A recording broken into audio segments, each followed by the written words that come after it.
Thank you so much.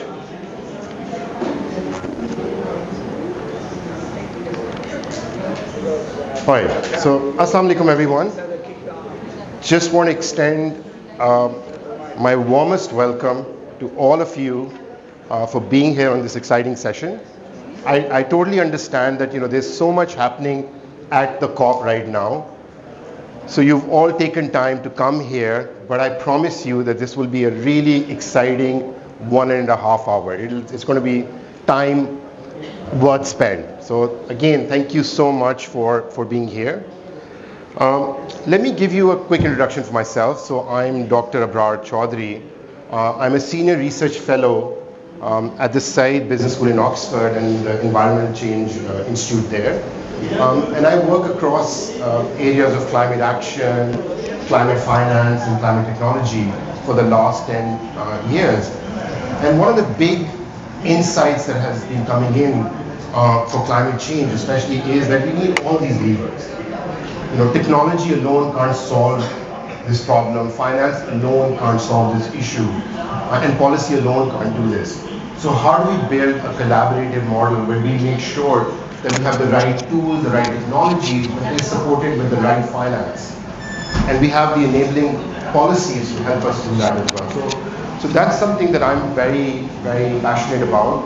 And I'm also really excited being in this session because we will get to hear from these fantastic experts really about a huge challenge that we have, looking at Indus as a living being. And I think that's what we've been seeing. Always when we talk about resources, we look at humans being on one side of those resources. And we see how does the ecosystem or the environment or the forest serve us. But by labeling Indus as living Indus, we want to give it that right. That no, actually it's not just for our benefit, but how we need to protect this and how Indus itself can be a living element. So we'll hear more about the Indus, the project. But let me give you a quick structure as well. So what are you going to expect over this 1.5 hours? We have a video that we'll play, which will give you a lot about the project itself. I will invite the Federal Secretary to come in and give his view as well. Then we'll have a panel discussion, and I'll introduce our esteemed panelists. Thank you so much for all of you for being here. Yeah. That feels good. Then we'll have some concluding remarks from Dr. Arun Najam as well, and we're very fortunate that we'll have the Honorable Prime Minister join us to launch a very exciting project funded by the GCF. So we have Hamad Khan from WWF who will introduce the Recharge project as well. So on that note, let me start with a 2-minute video on the Living Indus project. Please have a look.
really powerful video to see really how the Indus operates.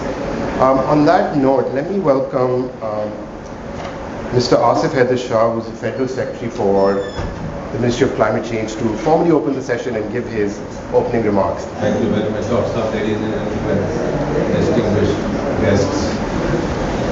Assalamu alaikum and welcome to the Pakistan Pavilion. In fact, this is the first of a series of activities that will be taking place in this pavilion.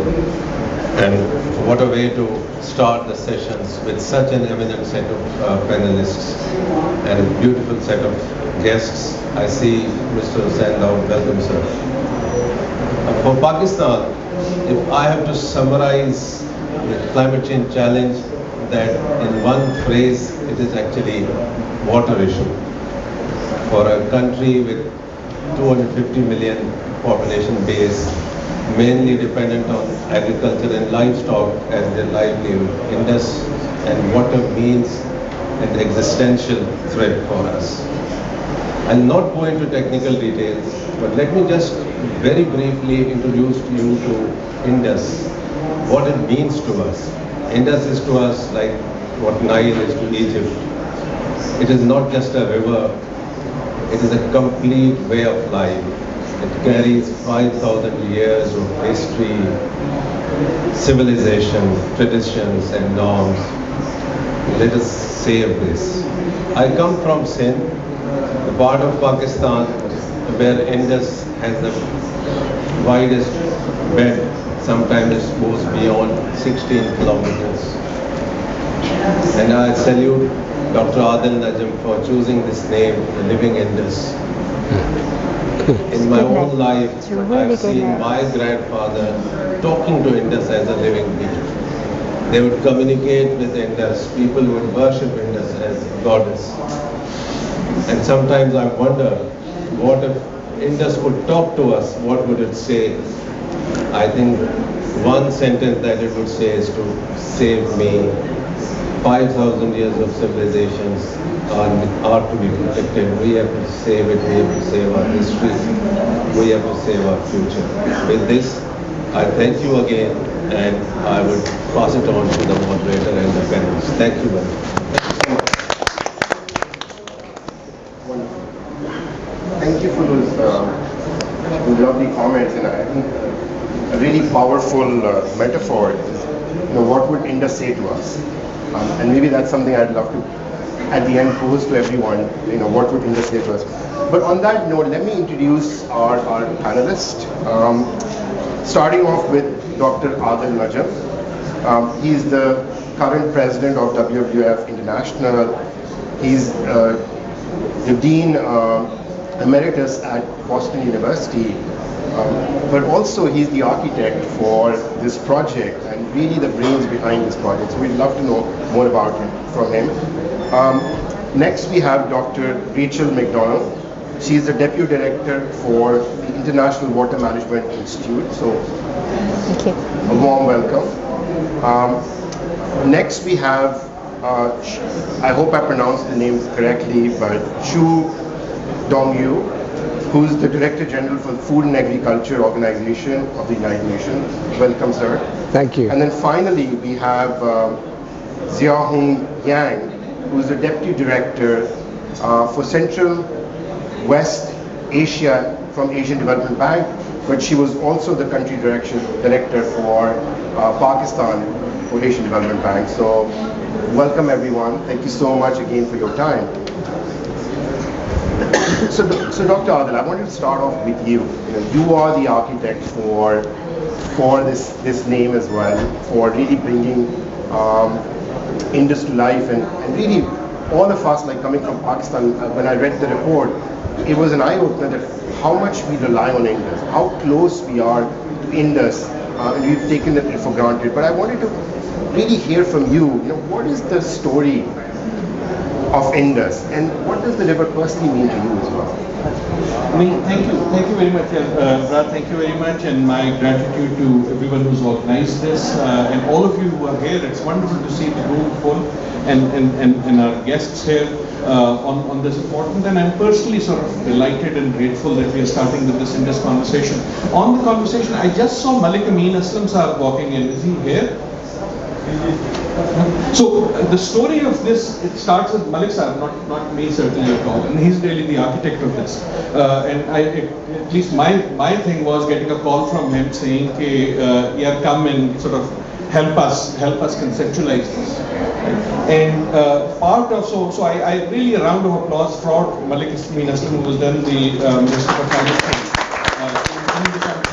who conceived this conceived as a project. Because Jesse project banega, it's going to become a Bausab thing, it's going to become bureaucratic, it's going to become turf battle, it is going to become my project, your project, my money, your money. And the living in this idea, I think, has to be a Pakistani idea. Right? And I want to come to what I mean by that. But the success of it also is that we are now in the third government since this was first conceived. And we are still talking about it.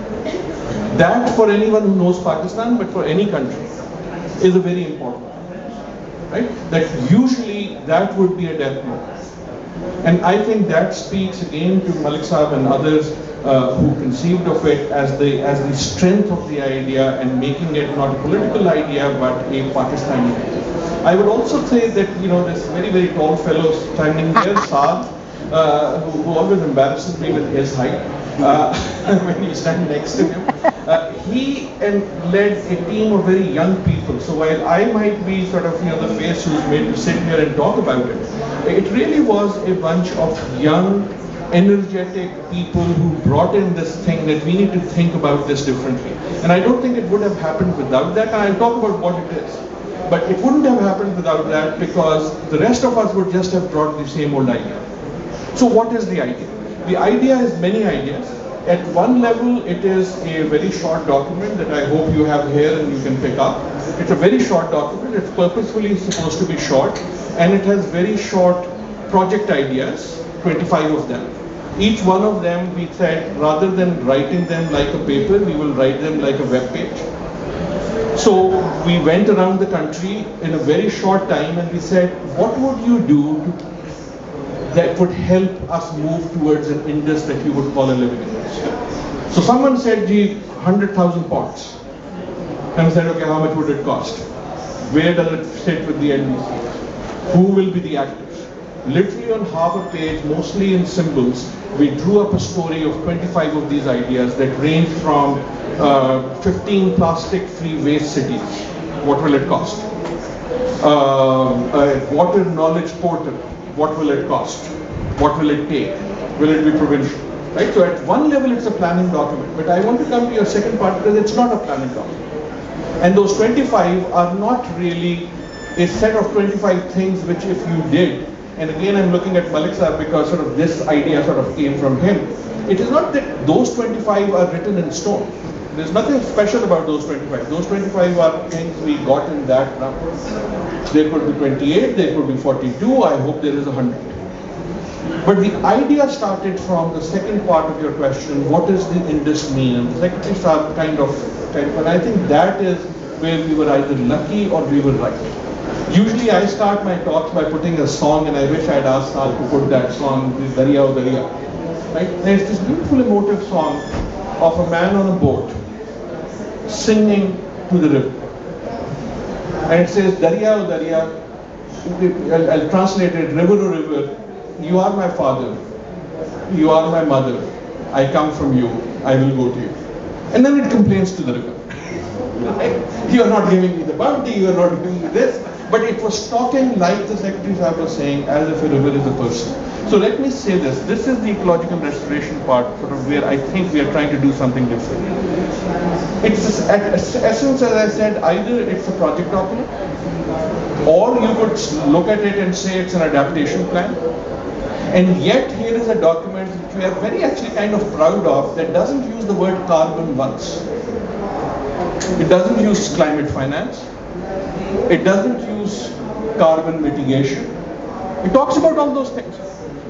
But as a matter of principle, we said, let us talk about this as we talk to each other about what this is, rather than in the jargon that is created at these silly, COPs, where people make up new words to express things and then put meaning into it. Right? And why the Indus? So if you think about Indus, what is the Indus? The Indus is Pakistan. And I don't say that as rhetoric. Let me say what that means. 90% of Pakistanis live on the Indus basin. Read that in. 90%, 1 in 9 Pakistanis will live on the Indus basin. By the Indus basin, I mean from the glaciers into the sea. Right? Indus doesn't end when the water ends. It's into the sea, into the basin. 90% Pakistanis live on the Indus basin. 85% of Pakistan's economy happens on the Indus basin. 9 out of the 9 largest cities in Pakistan are within 40 kilometers of an Indus river. The 10th is Quetta. We could maybe talk about groundwater. 9 out of the 9 largest cities. Our culture is about Indus. Our language is about Indus. The food we eat is defined by the Indus. The reason we talk loud and get angry is defined by the Indus. We pay for the Indus to give us water. We sometimes pray for the Indus to give us a flood. We pray for the Indus to remain out of our way. Our cultural metaphors are all about Indus. I think if we didn't have the Indus, about a quarter of songs that Noor Jahan sang couldn't be sung. I'm not, but this is not a joke, right? There is no Heer without Indus. There is not Sony without Indus. Right? Going with a ghada on the other side doesn't happen. Sorry, I'm going into the vernacular. But the point we are trying to point out here is, if we are serious about climate, then we have to talk, especially in countries like Pakistan, in a language that people understand. I haven't seen a climate molecule. I can't taste the climate molecule. I don't know what a climate molecule looks like. I just know lots of people come at COPs and they just keep carbon. Right? I'm not going anti-carbon here. But we need to take that carbon and turn it into a human story, and that human story we think is the Indus. And as was mentioned by the Secretary, here is a river system, right? Not the river. There is a river that you see. There is a river underground that you don't see, that we are depleting. There is a civilization on the sides of those rivers. So we wanted to get out of the water story as it is told, and actually tell a climate story by the actual lived ecology of the people we are talking about. Right? And that lived ecology is what the Indus is. Right? So that to me is what it is. Thank you so much, Adil. And I think there's a powerful story here. What's the human story behind all these ecological ecosystems? As we said, often we look at it as a water body, but as you're pointing out, it's so much more than just a water body. That's just one obvious element of it. But there's so much more that happens behind it. And so how do we really understand this ecosystem? But I want to move to Rachel on that, because I know you focus on water. While the story might be bigger than just water, and looking at the entire ecosystem and looking at the impact of climate, I do want to learn from you that how do you see the challenges that water poses? Like in your research, in your work, how do we ensure that it operates as a sustainable water body as well, more than what Adil is saying?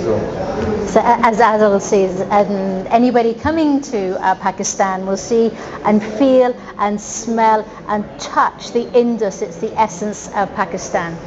So Adil, you said you haven't seen that carbon or tasted it, but unfortunately that carbon is there, and that carbon is absolutely driving that increase in greenhouse gas emissions is energizing the water system, and that's our big problem.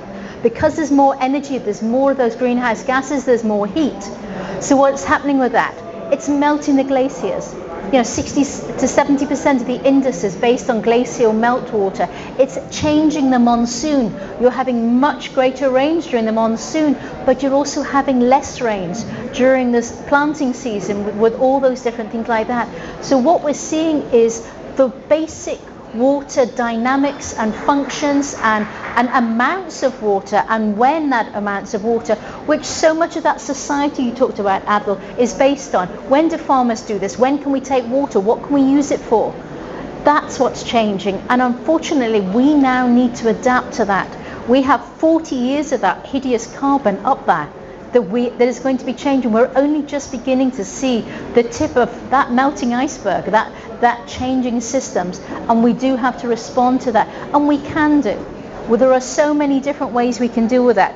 So, for example, reducing the footprint of agriculture. Agriculture uses 90% of the Indus. So imagine if we can reduce it by 3%, 5%, by ingenuity, by thinking across different sectors. We can then, that's a big amount that we can change. But also the Indus is important for energy, for food systems, for other parts of that.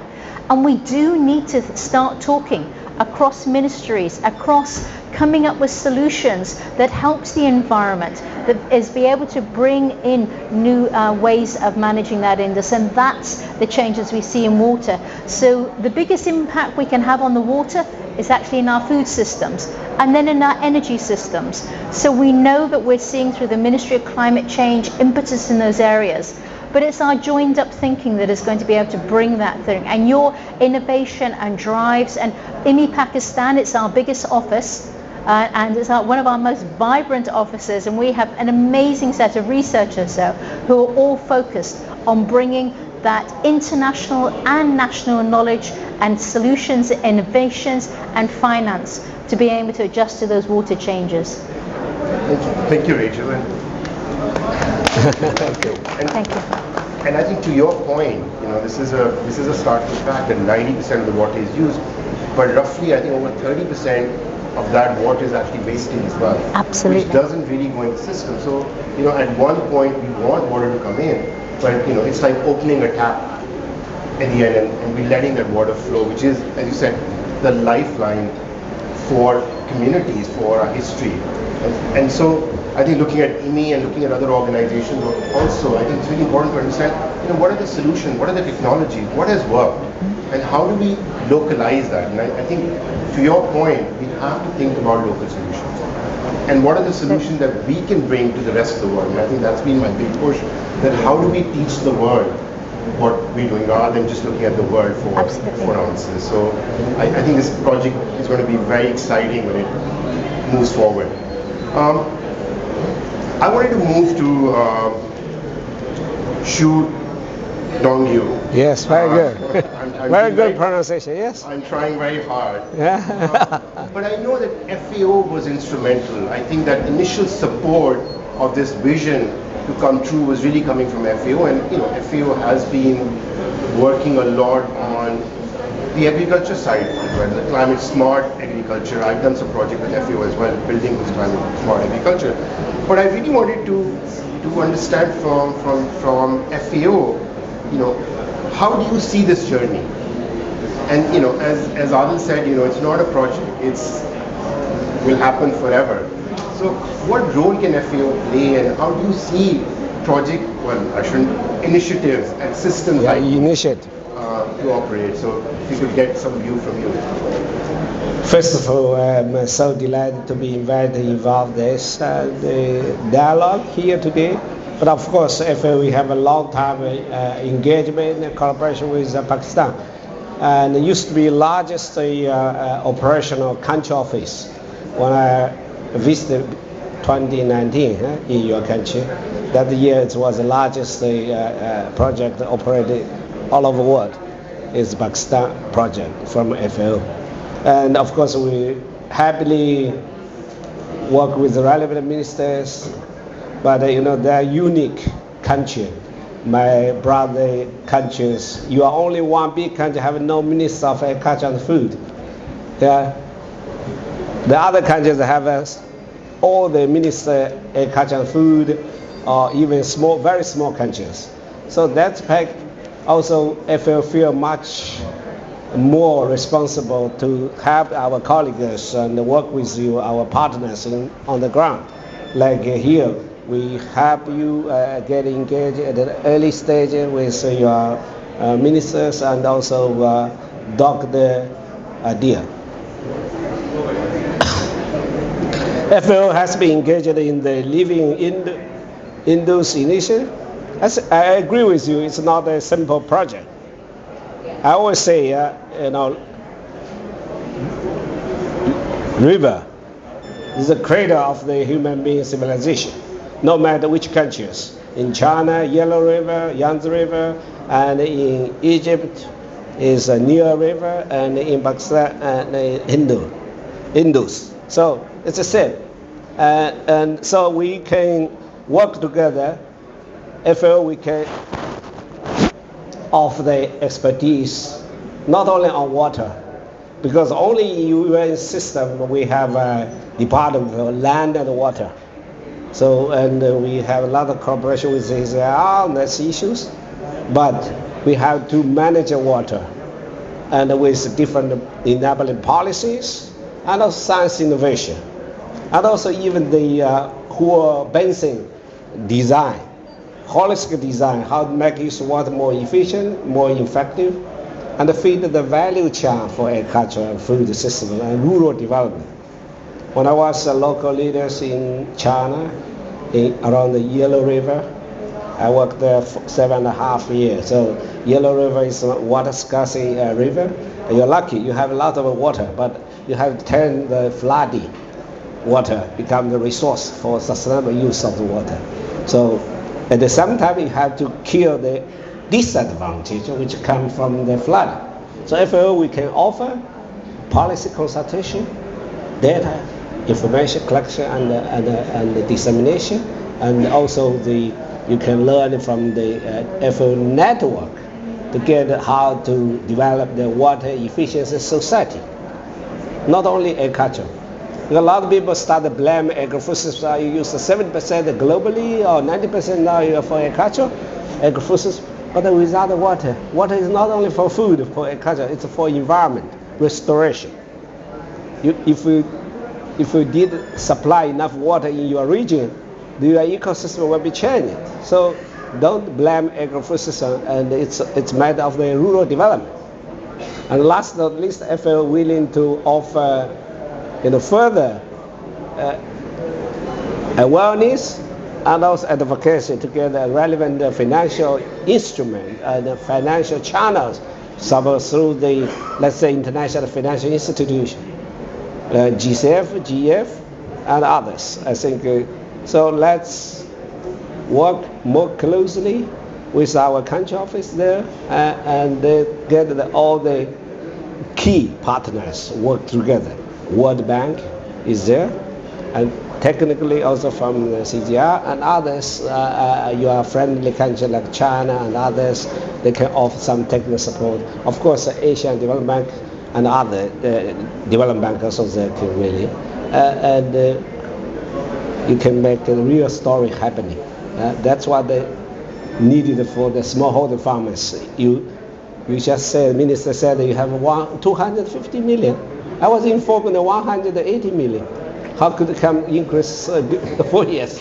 So anyway, you are number 5 or number 6 largest population country in the world. So it's all work. We need to focus on the food security.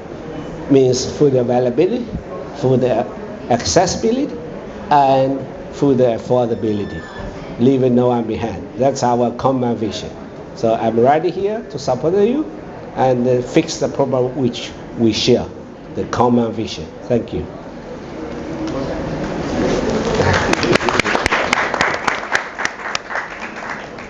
Thank you so much, and I think it's a good call for action that you're raising this challenge for us. That how do we feed a growing population like 250 million people, which is will continue to grow. I think that's the biggest challenge. Yeah. And also thinking about nutrition, like how do we provide healthy, nutritious food for all? Yeah. And of course, water plays an extremely important role. So of course, counting on FAO's help, not just the financial help, but I think just kind of learning from what's worked and what's not worked, I think is instrumental for the country, but for any of the initiatives that we will do. So, I do want to come back to you on the collaboration part I think that's a very important thing that you had started to talk about. Yeah. But we'll build on that in our second round of questions. Okay. I want to move to Xiaohong Yang.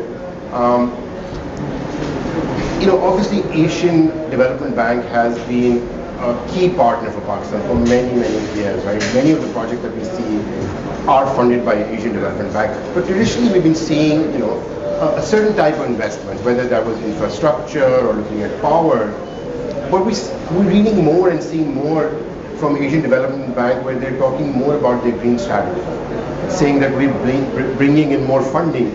Could you talk a little bit more about how the bank looks at climate, how the bank looks at Pakistan, and how the bank would look at this initiative from your perspective, and how can we collaborate on that? So I'd love to learn more about that. Thank you. I hope you hear me okay, all of you. Yeah. I am so glad to see today with, of course, Minister Malik, and then we met last time in Egypt on the last COP, and also in Glasgow. I think you were there. So what I want to say is, let me ask you one question, all of you first.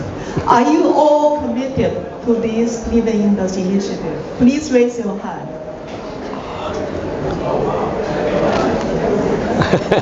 Very good. So I'm here to deliver the commitment from Asian Development Bank. We are committed to support you, the Living Indus initiative. What I see Pakistan is not just funding, it's a commitment. What we need the most is commitment, is action, action, action, implementation, implementation, implementation. Why I say that? Dr. Rajab mentioned very well. This is an initiative sustained through government already. I hope it's sustained continuously in any government to be elected next year and forward. One, we need political support. Second, we need technical support from all the FAO, all the data agency, whatever. We need civil society, academic, we need ministers, we need the young people like SARD to help us in this big initiative, which we should have started yesterday. So what I like in this initiative is, number one, it's not just a project. It has 25 themes for us to work on that.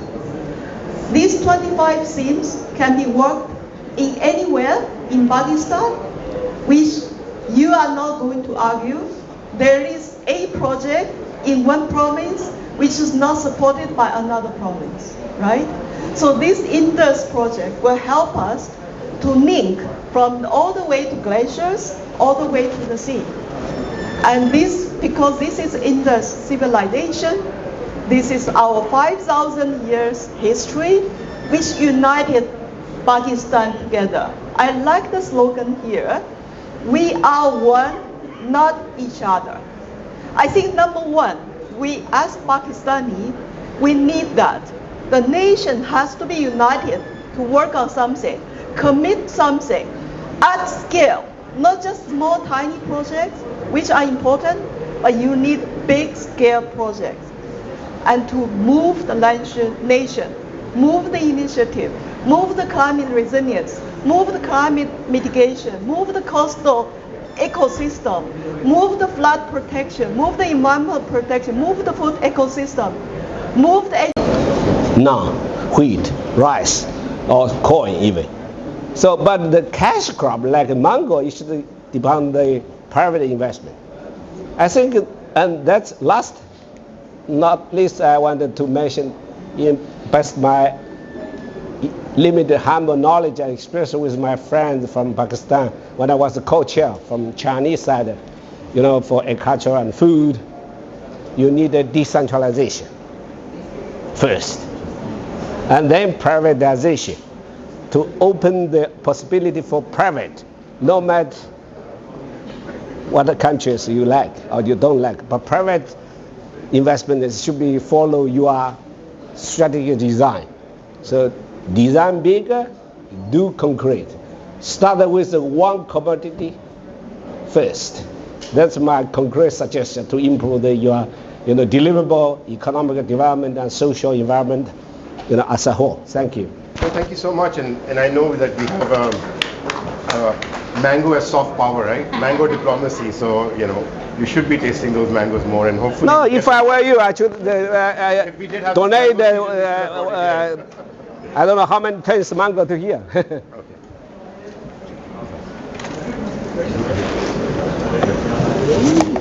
Hello. I'm Hi, an how are FAO you? director. How are you? Yeah. So welcome you. Thank you so much. But we'll continue. We're just wrapping up our panel, and then I wanted to come to you from an Asian Development Bank perspective as well, very quickly, because I do want to open up quickly for questions as well. What would your advice be on building the right collaborations for this project? I think it is very simple. I think now, in honor of Prime Minister is here, I remember I visited your province. Everybody told me at that time, you cannot do project here. You have security issue, you have low capacity, whatever. But I said, look, we are committed to do that. We made it. And we are now working on water management in Balochistan. And we are very proud of that. So my answer to this question is very simple. In Pakistan, you have many rules, you have many procedures. Please streamline them. Please make the project process much faster. Please contribute to each project, each initiative, each thematic areas contributing to this project. Because in the water management context, the Pakistan has two big challenges. One is climate change, second one is growing population. So for this to happen, we need everybody to work together. Thank you very much. Thank you so much. And I know we don't have a lot of time, but I do want to open quickly for like one or two questions, because I think there's so much wisdom here. So let's just pick two questions, and then you have the panelists, you can speak to them. One here, and anyone else? Okay, go ahead. Sir, my question is very specific, so I think Najam Gazi has more idea about the living industry. Sir, are you feeling this is the appropriate time to do a mapping exercise? Because Shoham mentioned very few projects are but ADB, and then we have got many bilaterals. They are investing in line to the living industry guided by the plan or the initiative you basically develop. So have you initiated, or the Ministry of Climate Change initiated a mapping exercise to consolidate what been happened so far and what will be the plan for the upcoming for the gaps? Thank you. Maybe we'll pick another question from here. Assalamu alaikum. My name is Noor Salim. I work for UNICEF, but not representing that right now. Maybe to Adil Najam again.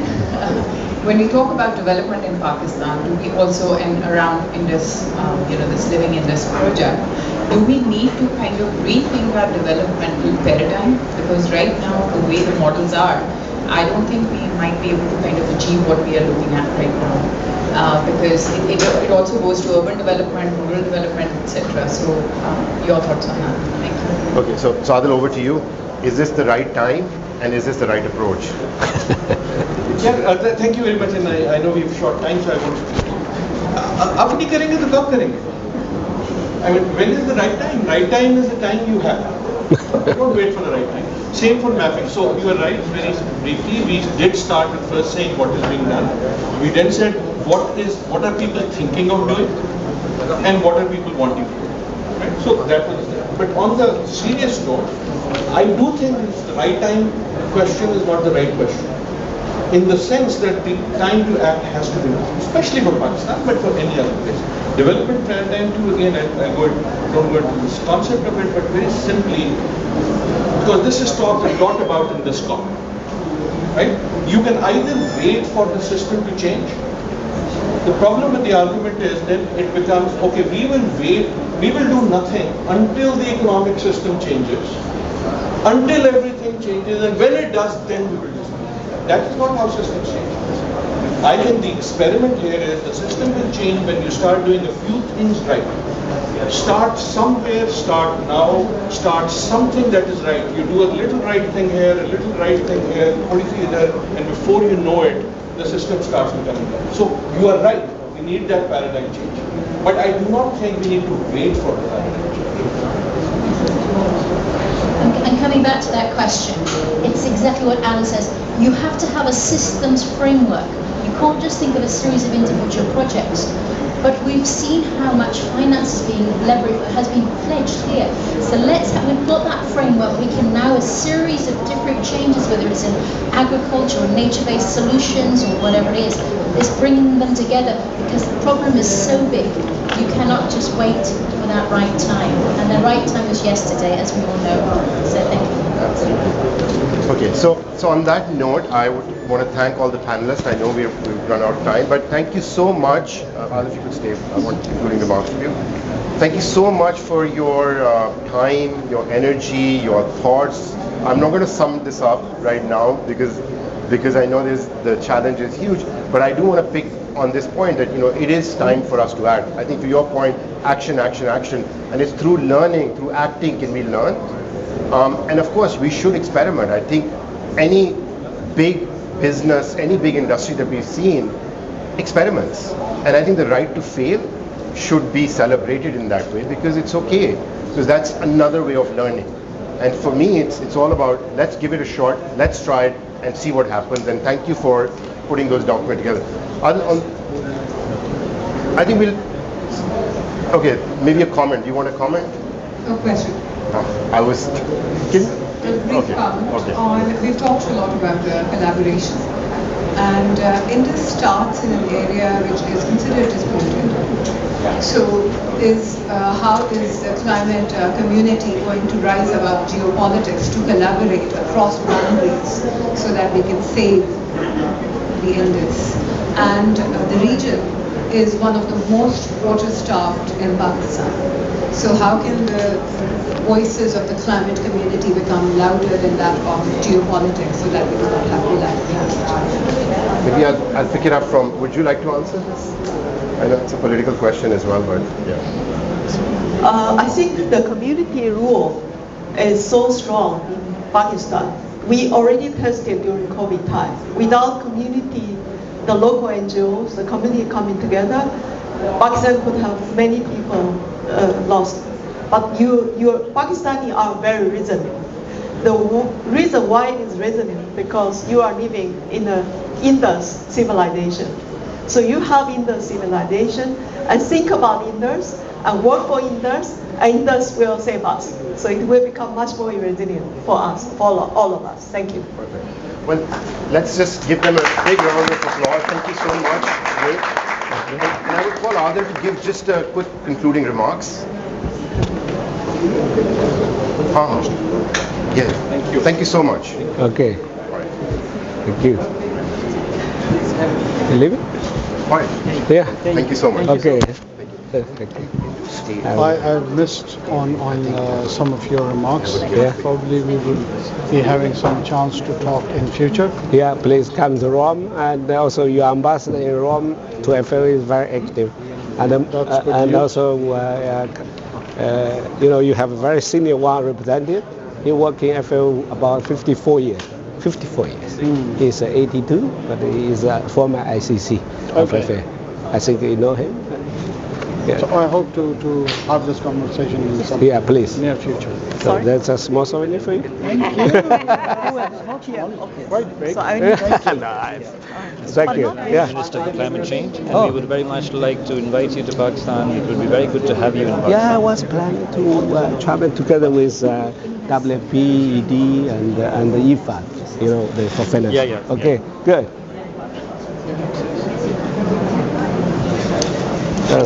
Yeah, hey, good luck. Yeah.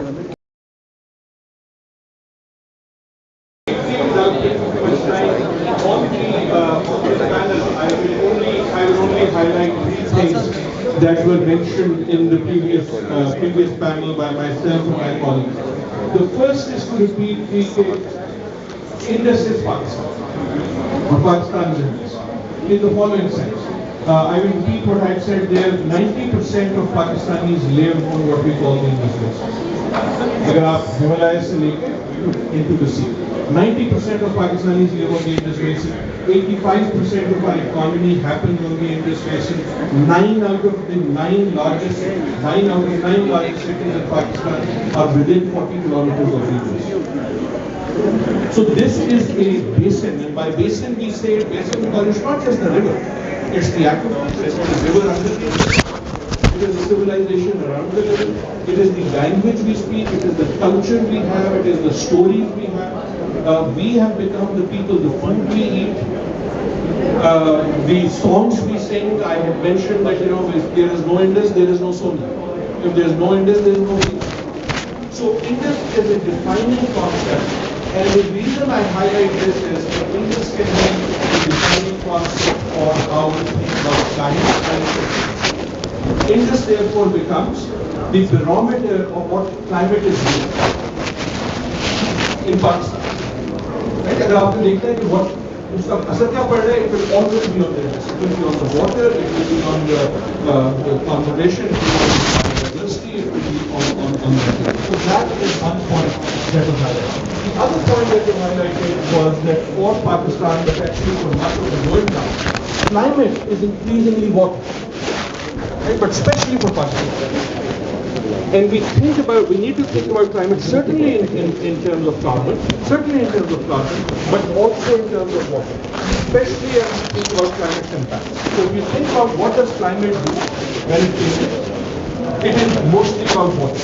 Water rise, sea level rise. Water melts, glaciers. Water disappears, drought. Water falls from the sky like no one's business, extreme events and floods. So water becomes the language, not of mitigation. Mitigation has to remain carbon and mitigation has to remain primary. But the language of impacts is very often written in water, and that's the argument for this. And finally, that collaboration comes from a common vision. That collaboration does not necessarily mean that everyone does the same thing.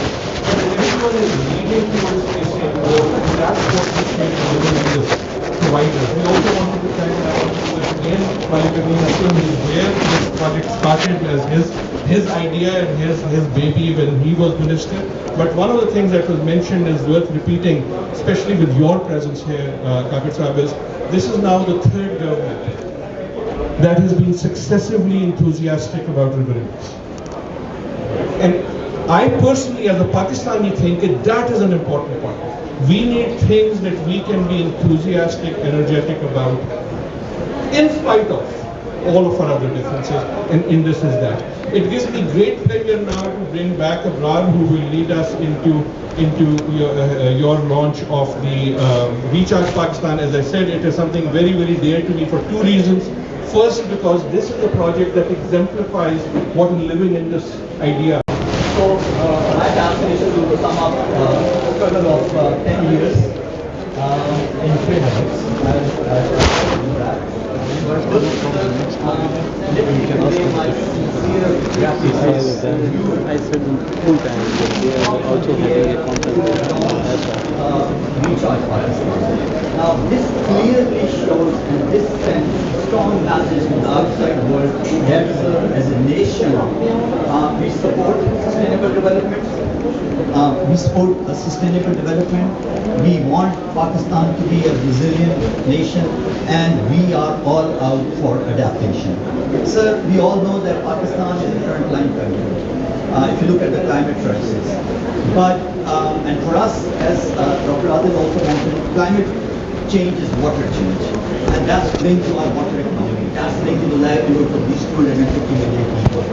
That automatically, makes all our adaptation work the most important priority work for the government. Sir, climate crisis demands right finance, right partnerships, and right planning. So this particular project is a classic example of finance. I'm so thankful to Green Climate Fund putting this project on the fast track and committing $66 million for this project. And then our partners, the USAID who committed $5 million and the Coca-Cola Foundation who committed $5 million. And this is a $77 million project which clearly demonstrates the right finance and also demonstrates the right partnership Because if you look at the development of this project, sir, the idea was conceived 10 years ago. We sent a high-level delegation to China. We were inspired by Yangtze River, where the Yangtze River is linked with two big lakes.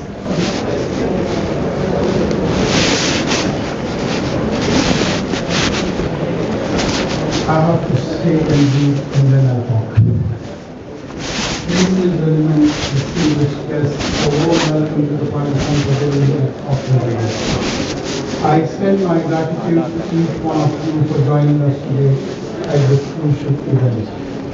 Being here today is just a part of our collective journey towards building resilience in the wake of climate change. I must acknowledge the pivotal role played by Dr. Ndrmf in shaping the vision of Living Indus, and I look forward to his continued support in operationalizing this initiative. I must extend special thanks to the Food and Agriculture Organization and the Director General for their instrumental role in developing the agriculture sector of Pakistan.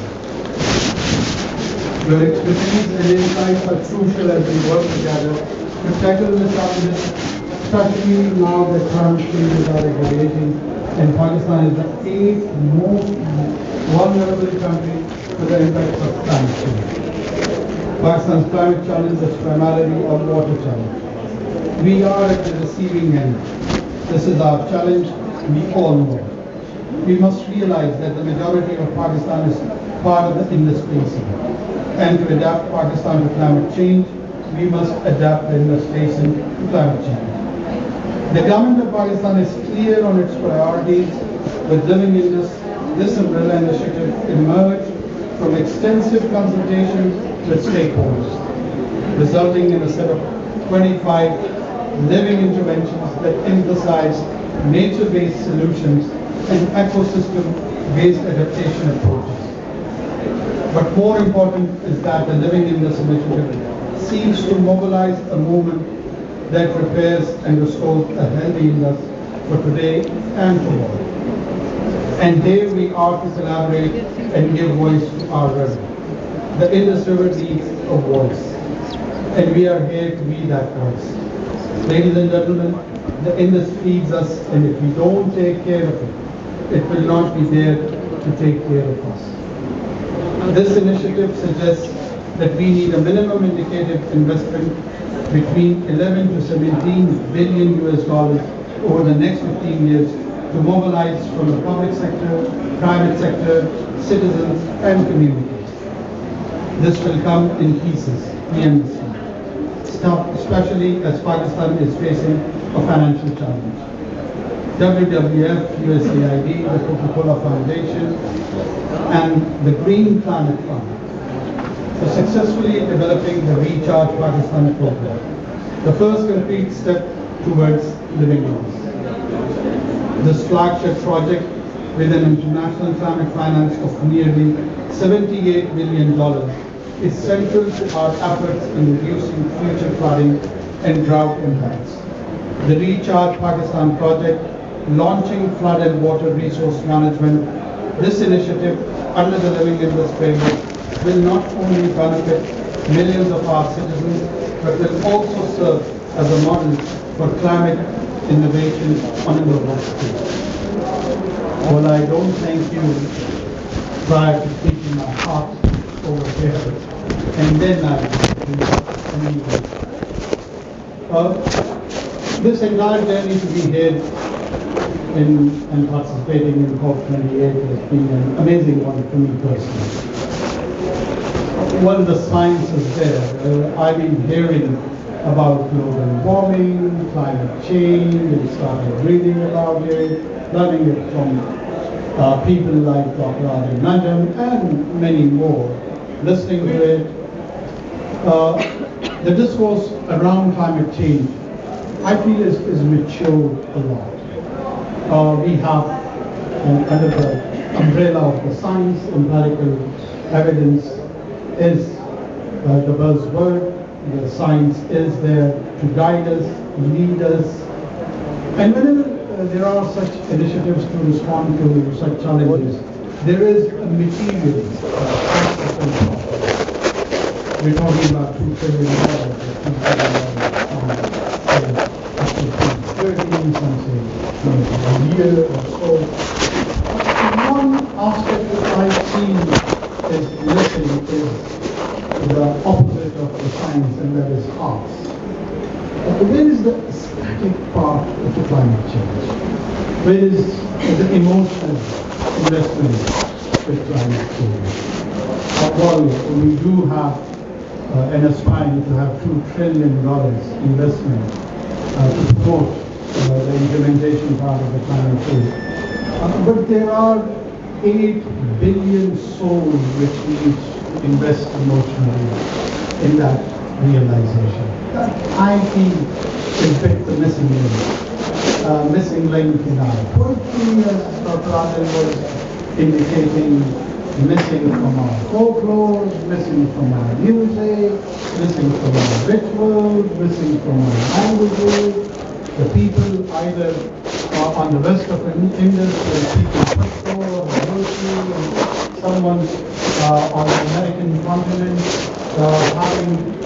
expressing themselves in indigenous tribal languages, and how do they do all of that? This one initiative of not putting a part of that do not require $1 trillion investment. All it needs is an inspiration, a thought, where I feel the emotional part or the investment part is a bit of missing link.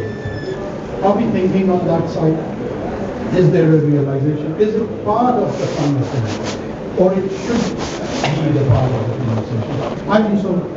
We should bring in all the nuance, which is very much needed.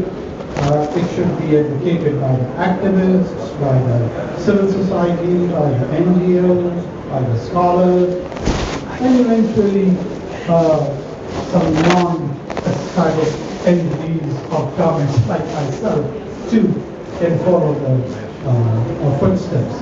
So, yes, it is an existential threat. There is so much around that idea that it is just a hoax created by experts like Dr. Adil has been buried. And they are all in the grave, and he's just a living and dignified example, just like I am in this initiative. And the rest is gone. But we do need, in my humble opinion, to club this with the artistic part of it, with the emotional side of it. And it all seems more mechanical, it seems more ritualistic. People only talking about the projectors, people only talking about the frameworks, people only having conversation around these ideas, which probably is needed and required, and I am not against such structured approach at all. But we human beings, we want fun, we want color, we want hostility. So there has to be something created around this whole idea of implementation. And this is one area which I feel that I should express my thoughts, what I think about it, and let all become committed global citizens. We have to have a new form of order which has a positive associated with climate change, with diversified faith groups, with diversified citizen groups, with diversified linguistic groups. One degree which is giving us a new identity to the mankind is our following towards the commitment to the climate change. I thank you all.